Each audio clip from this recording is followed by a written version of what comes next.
Bismillahirrahmanirrahim. Assalamualaikum warahmatullahi wabarakatuh. Salam sejahtera untuk kita semua.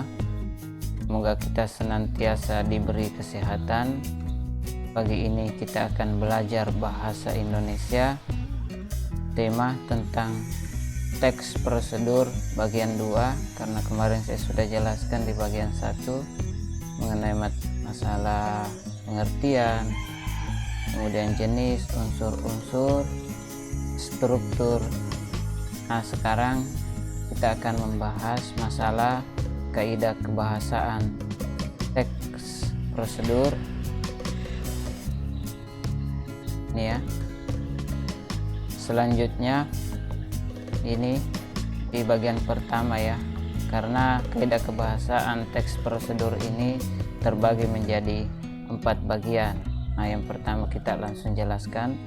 Jadi penggunaan kalimat imperatif, deklaratif, dan interrogatif.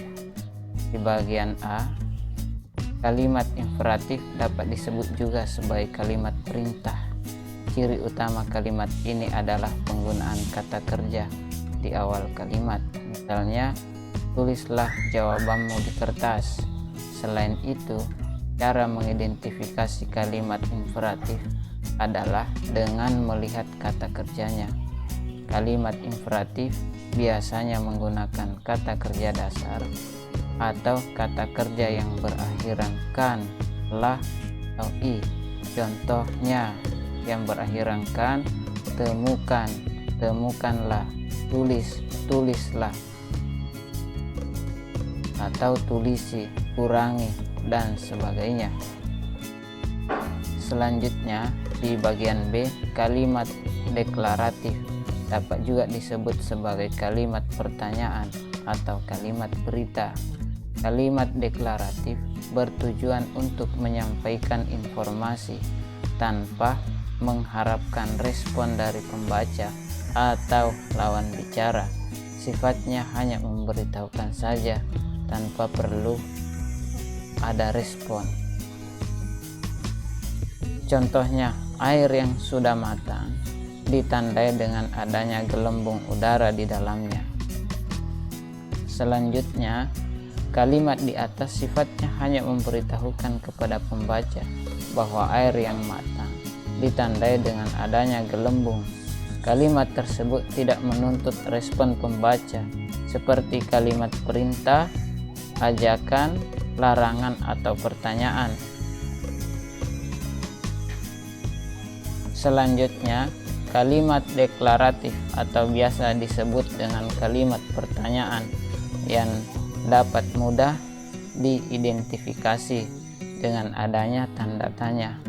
Dalam teks prosedur, kalimat interrogatif tidak menuntut pembaca untuk menjawab pertanyaan, melainkan hanya berbentuk pertanyaan yang tidak perlu dijawab. Tujuannya adalah untuk mengajak pembaca lebih tertarik dengan langkah-langkah yang akan dijelaskan.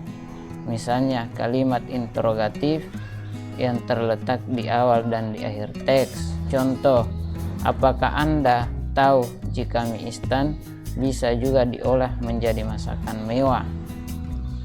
Selanjutnya bagian 2, penggunaan kata nomina dan kata partisipan.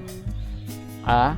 Kata nomina dapat juga disebut sebagai kata benda. Ciri utama kata benda atau nomina adalah tidak dapat disandingkan dengan kata tidak. Kata benda atau nomina biasanya menempatkan fungsi subjek atau objek di dalam kalimat. Contoh, rumah. Kata rumah tidak dapat disandingkan dengan kata tidak yang menjadi tidak rumah atau tidak orang.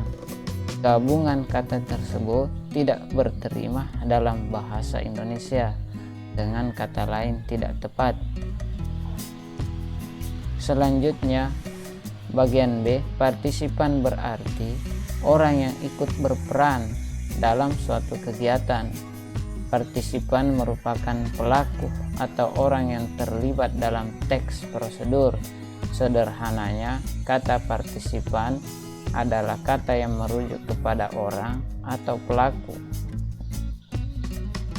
Contoh kata partisipan: Anda, kita, kami, kalian, pengendara, dan lain-lain. Selanjutnya di bagian 3, penggunaan kata kerja fisik.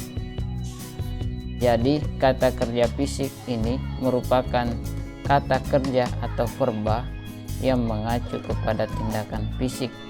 Kata kerja fisik terbagi menjadi 2, yaitu kata kerja material dan kata kerja tingkah laku.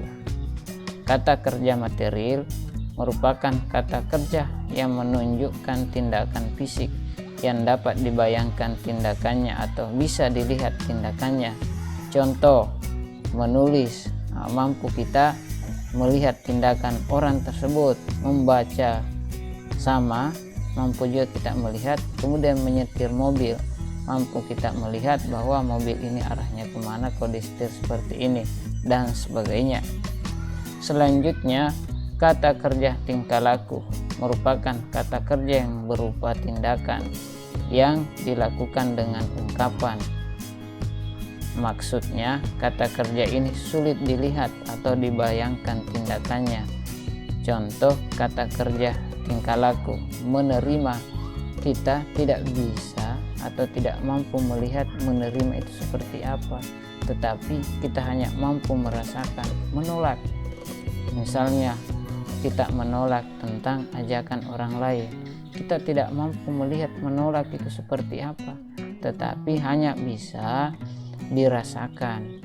Merasa, merasa ini misalnya ketika kita mendapatkan masakan yang serba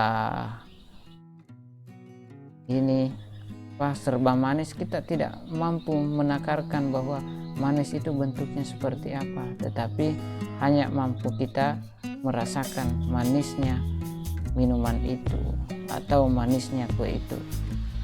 Selanjutnya, penggunaan kata hubung atau konjungsi temporal adalah kata hubung yang menunjukkan urutan waktu. Dalam teks prosedur, konjungsi berfungsi untuk menghubungkan langkah-langkah yang dijelaskan. Contoh, kemudian. Nah, kemudian ini misalkan masukkan air di dalam periuk, kemudian tuangkan mie instan. Kayak seperti itu. Sesudah itu seperti apa? Sebelum memasak Indomie, siapkan kompor. Mana mungkin kita bisa memasak Indomie kalau tidak ada kompor, tidak ada perlengkapan lain.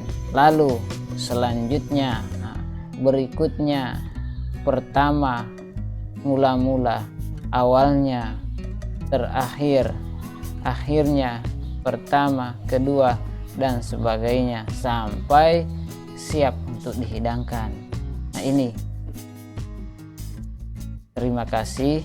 Mudah-mudahan video pembelajaran ini bermanfaat, dan saya harap video pembelajaran ini Anda tonton mulai dari awal sampai akhir agar mendapatkan pengetahuan yang sempurna atau utuh.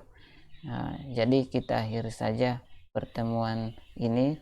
Assalamualaikum warahmatullahi wabarakatuh.